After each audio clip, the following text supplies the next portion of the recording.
to start, girl? Yes. Come on, don't. You've been in front of the camera a long time. Cut it out. We'll be all right. So when we start, we have to say hi to our guests. So, hey, y'all. Hi. Come on in. Give yourselves a hug. You all right? If you are tuned in right now, I want to let you know that you are a super dope person, and I'm excited to have you here along with this beauty, Miss Ashley Flete. Yes, ma'am. Did I get it right? You did. See, that's what all them years in Miami gave me. Okay. I get the language and the enunciation and the, how do you say it? What is it? The Spanglish. The as some people would Spanglish. say. The Spanglish. So, welcome, Miss Ashley. Thank you for giving me a little bit of your time. I appreciate you. Thank you for having me. I'm so excited. Yes. So, Ashley is super cool. I met her while I was doing interviews at the Skin Games here in Jacksonville. Really, I just pulled her. I seen her walking past, and I seen her lashes, and I was like, "Oh, what's up? Hey, come here, come talk to me real quick." She did. And so Ashley was totally on board with doing the 15-second interview. So thank you for that. Thank you for helping me with my dreams. So of course, listen, you scratch your back, I scratch your back, you scratch mine. That's how this goes. that's how it goes. Period. So Ashley is. What are you? What do you do? I am a lash artist. I'm currently a lash artist. It's been a journey. It's been a real big journey. Mm-hmm. So, yeah. Anyway, during my 15-second interview with Ashley, she did let me know that she was a lash artist, but clearly she had her branding on her shirt, so I already knew that when I seen you. Yes. Because I seen the name. What's the name of your lash salon? Wink Fairy Lashes. Wink Fairy Lashes. That is a cute name. Thank you. I wanted to know something, different, not just minks and winks or whatever. It's a really cute name. So when I asked Ashley, like, what else do you do besides lashes? She said, well, I used to be a news anchor and, but not anymore. So I was like, can you come on my podcast? Please. The people want to hear from you. So here we news are. Anchor. Tell us a little about that life. Oh, where do I start? Anywhere, girl. I started off as a reporter. You have to really work your way up in that industry, and that's something that a lot of people don't understand. I started while I was in college, anchoring in college, and from that moment on, I knew this is something I want to do. I just liked talking to people, telling people's stories for them, because essentially I used to always say as a news anchor or news reporter that we are essentially the voice for the voiceless. Mm-hmm. So I've had, chances to tell amazing stories and meet amazing people, but the job itself, it can be rigorous. Of course, those who are in the industry know that you always have to kind of maintain neutral. So you always really gotta be mindful of your surroundings. Mm-hmm. So it's been a transition. It's been a very interesting transition going from news to lashing, simply because I was already lashing on the side when I started. Oh, you little crook. I mean, surprisingly, what a lot of people don't know is that I was making more money lashing on the side than anchoring. So yeah. Shout out to all the lash artists, lash techs, lashpreneurs, anybody in the beauty industry. Sometimes people try to downplay what we do as beauty professionals, right? Yes. But as you said, you were making more as a lash artist than a news anchor. Yes. That's crazy. Not to mention, I had full control of my time. As a news anchor, I was getting up, honestly, at 2 to 3 o'clock in the morning because I had to be to work around 4 to be on air by 6. So you got to do makeup, hair, dress, and I was off of work by 1, but by the time I get off, I'm exhausted. I have a daughter, I still got my life outside of news. So with lashing, I'm able to do my own schedule, and I'm able to make that time with my family, which is something to me that's very important because, my daughter's not going to be little forever. Exactly. She's going to grow, and there's moments that you won't get back. And so, in news, I had to work holidays and Christmas and Thanksgiving, be away from family. Now I can block the day off and go about my business. Okay, block the day. I love to hear it. So being a news anchor, you report on crazy things, right? Mm-hmm. Just about anything. So you wasn't in no type of specialty like sports no. So you covered anything? General. Yep. General assignment. What? Can I ask you this? Since I know you covered a lot of things, a vast amount of things. What was one story that really touched your heart? Ooh. I I like when the girls say, ooh. Yeah, because it makes you think. You know, it's a good thought-provoking question. Thank you for that. Hold on one second. My mentor said I asked some of the best questions. So thank you. Thank you for affirming me, Mr. David Shanes. I gotta shout y'all every time I get Sleep is for Suckers, Social Proof podcast. Yes, I watched that too. Oh, that's my mentor. Oh, girl. Hold on, wait. You want to start a podcast? I can help you out. Do. All right. But yeah, what's one of the things that I covered? Honestly, there's so much. Kids getting abused in daycare, and at the time that meant so much to me because I was pregnant when I started my first job as a reporter in Augusta, Georgia. And so to know that people are capable of such things was mind-blowing to me as I was bringing in my first seed. And I've covered, unfortunately, a 2-year-old being shot in the head. Like, some of these things are very taxing and emotionally draining, and people don't realize you might watch the news at 5, but we go on air 4, 5, 6, 7, 10, 11. Like, it does not stop for us. So we're always digesting that.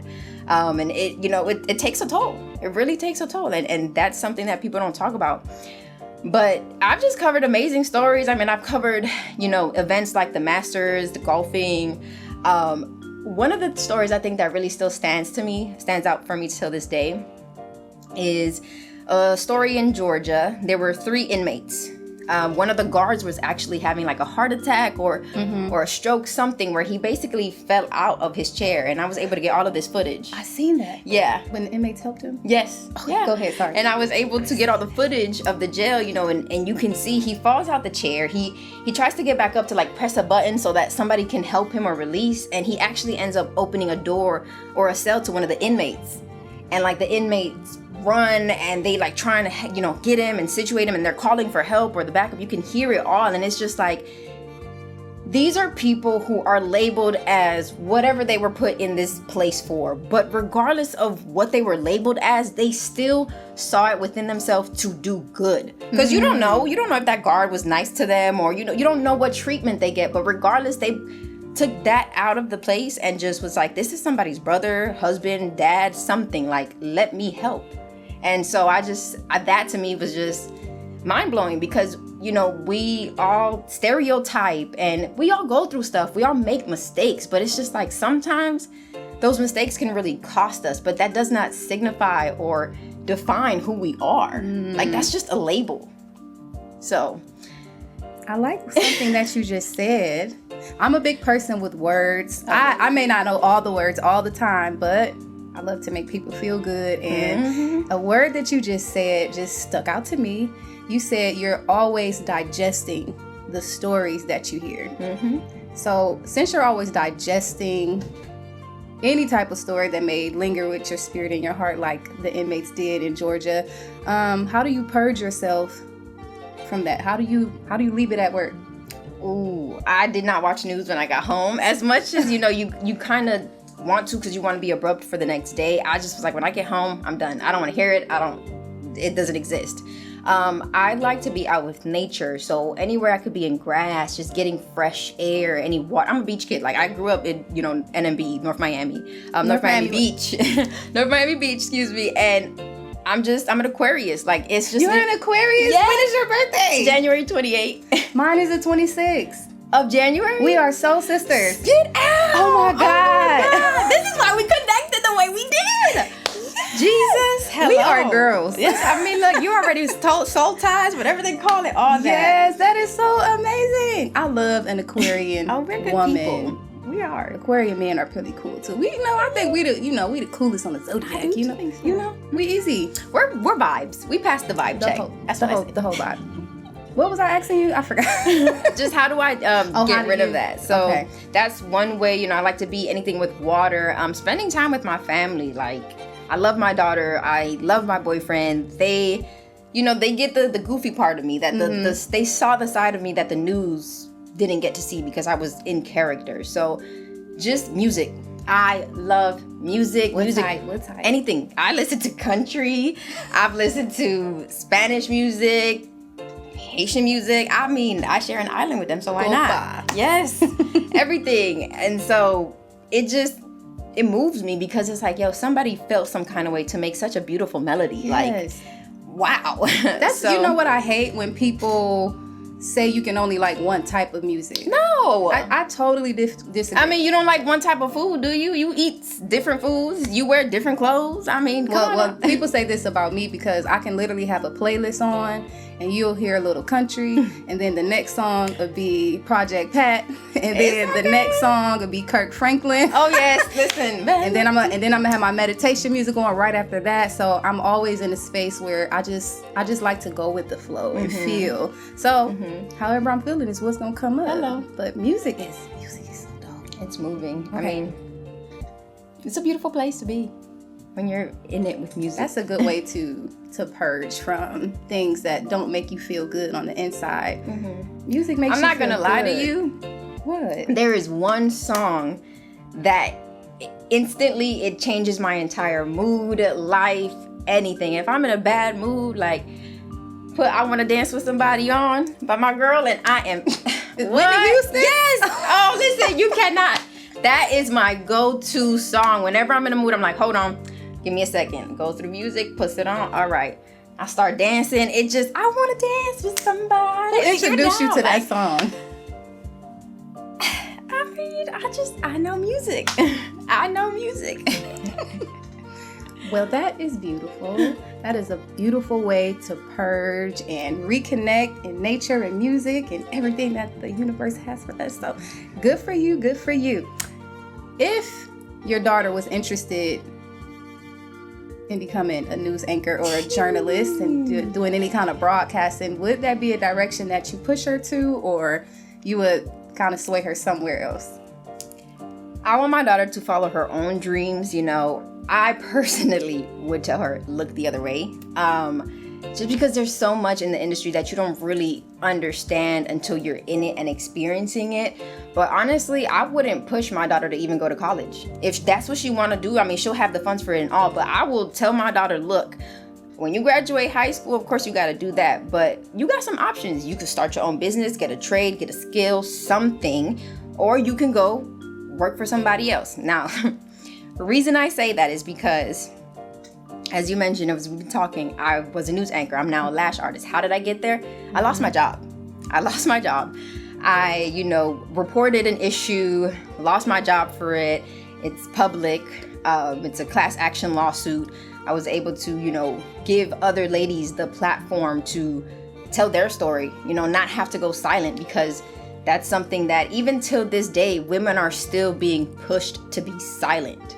Regardless of the fact that really, like, the reason we're the rib is because God knows we make the world go round. Like, come on, let's be real. Like, that's just how it goes. Well, it's a man in the room, so you might want to relax.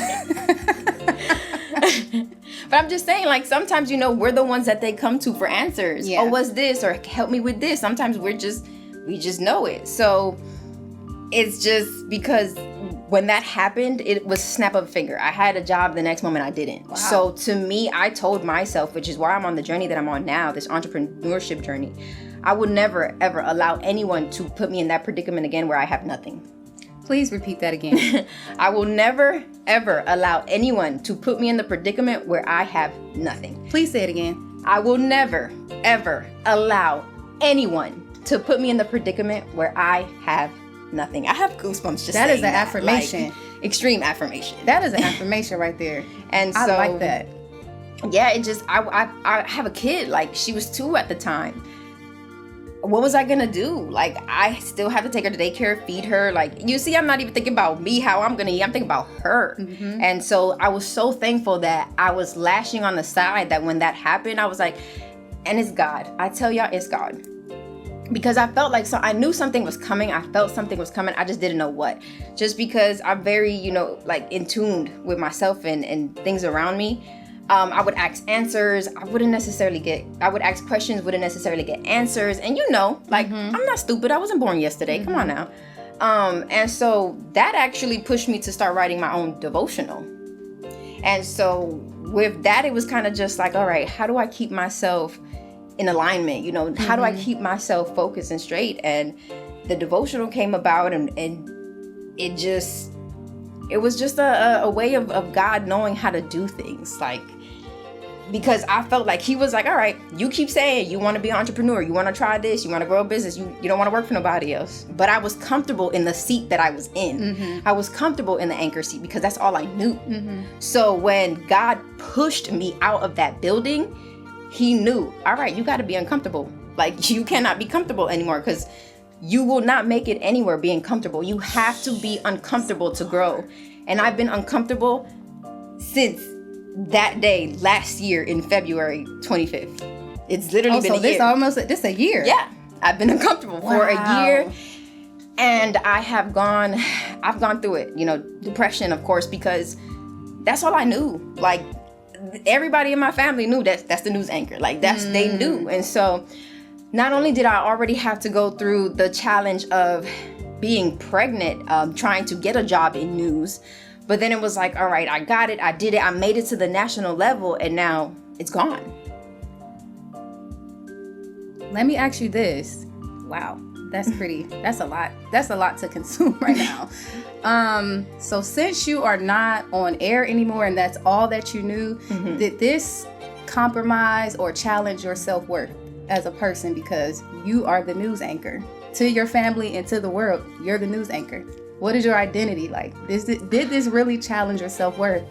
I love that you asked that question, because I didn't know myself when I lost my job. Like, I had to find out what I liked, who I was, what I wanted, what I didn't want, because I had been in this space for so long that it was second nature. Like, it just, my body just knew, all right, 6 o'clock TV time, let's go. I honestly felt like a failure. I honestly felt like a failure, as if, you know, me having to carry a child in the beginning wasn't a failure, because I'm like, whether or not I have this kid or not, I'm gonna do what I gotta do, because I know I can do it. But this felt like a failure because it was like I did not have the chance at the beginning to speak on anything at all. So everybody just knew that I was no longer on TV. Everybody could make assumptions about what happened. And I'm sure people, you know, I've heard the assumption of, oh, she couldn't do it because she had the kid, or the kid was and it was like, y'all have no, like, it was a hard thing, because like I could not speak my truth, and my truth was that something had happened to me, and nobody knew. But one day, you know, time will tell all, and time has been telling since.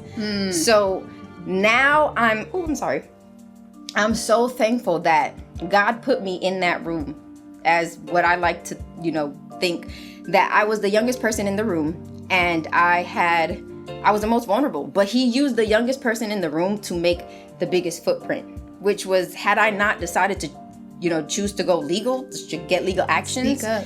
right, and stand up for myself and stand up for what I knew was right and what was wrong.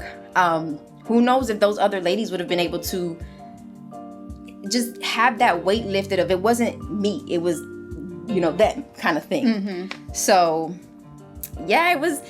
Now, where I am today, I'm so thankful that God did what he did, because it's literally putting me in position for everything I ever said I wanted to do. And I'm not trying to get emotional, but that's passion. Yeah, like, and you know, with news, it was almost as if there was a box that I had to stay in when it came to stories. Now I can take those same skill sets of editing video, doing interviews, you know, messing with microphones, and all of that, all of the technical stuff I can do, and I have been using that to turn it into this beautiful thing that I want to do, to just pour into other people. You know, I believe that if you have a blueprint, why not share it with someone else to let them avoid the things that you had to go through to know what you know. You know, like, knowledge is power, knowledge is key, and unfortunately sometimes we don't do better because we don't know better. We haven't seen better. So you starting that podcast? I'm trying to tell you, girl. That's why I wrote the book. Never be an anchor. If you want to use that name, it's free. Never be. Oh, she just you can have that for free. You can have that for free. So I already know how you feel now about leaving corporate America to become an entrepreneur. How has that life been for you? Ooh, baby. Sum it up in 5 seconds. How has that been for you? Work. Work. I used to think I was working when I had a 9 to 5 or whatever. No, that was cake. You can work them hours, go home, live your life. This is you working around the clock 24/7, man, 24/8. Like, but You know what I realized? I'd rather put 50,000 hours into my dream than putting hours into another person's dream and making them go where they want to go off my hard work, off my back. Nah, I'm good. Okay.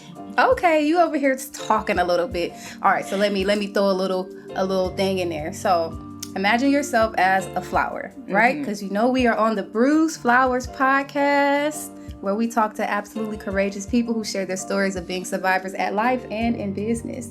So you're a flower. Come on, imagine you're a flower, right? What kind of flower would you be? If you don't know the name, just think of the way you look. Sunflower. A sunflower. So I love sunflowers. I know. I love sunflowers. They're so pretty. You look like one too. Okay, so if you were a sunflower and somebody just came and picked a couple of your petals off, right? How would that make you feel? You're still a flower. I could grow them back. You can grow them back. So you would still feel beautiful. Would you feel incomplete, or would you feel broken at all? Like, put us there. You the flower. You the sunflower. Put us there. How would that really make you feel? All right, let me say it like this. I have learned to master that nobody is capable of making me feel a certain type of way. I am in control of how I respond, react, or allow things to come to me, how I take things. I've read this book called The 4 Agreements. Amazing, phenomenal book.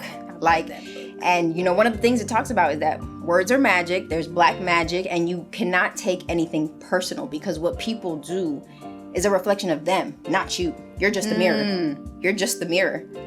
And so sometimes you being the mirror, they might see something in you that either one, they want to be or they want to do, and kind of give you flack for it because it's not them, it's you.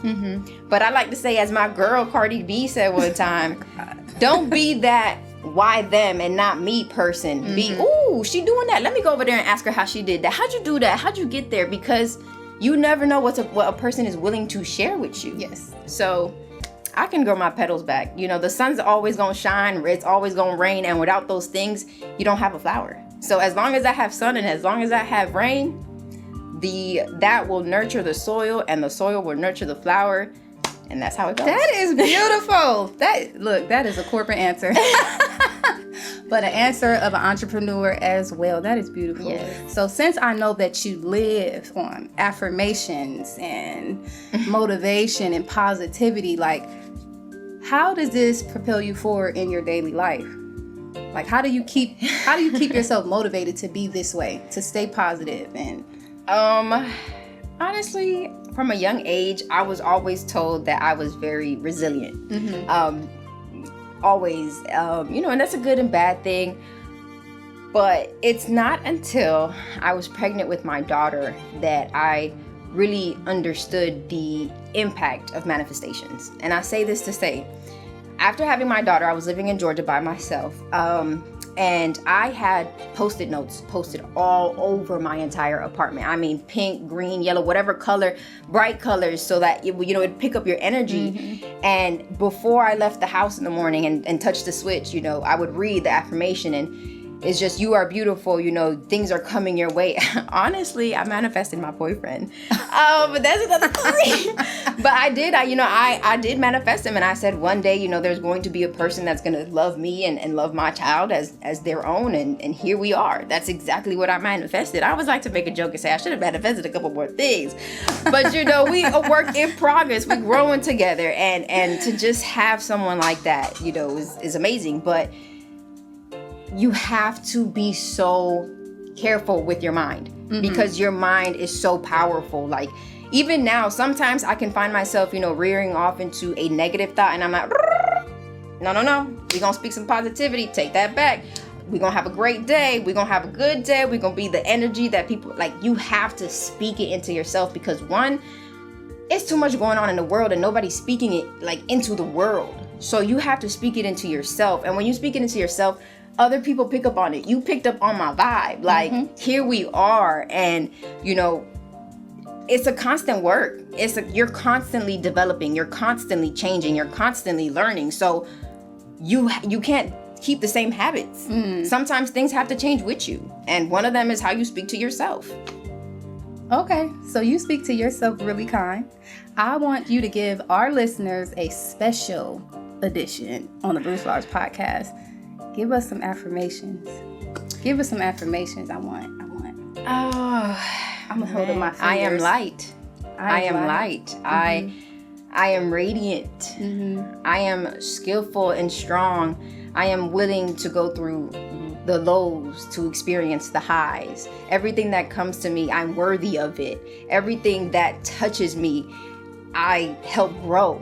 Like, there's just so much that you can speak to yourself. Everyone I touch gets a benefit from me. And I used to even say this as I was reporting.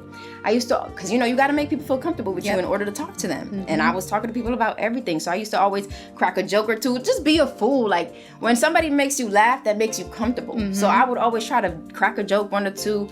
And I would always tell people, the only thing I want you to walk away with today with me is just something good. I want you to walk away with a good interaction, because you never know how you can change somebody's day. Like, I always just want that person to feel comfortable. I might just met you, but you my family. Like, you my family in God's eyes. Like, I'm gonna treat you as such. And so that to me actually comes from a very deep place.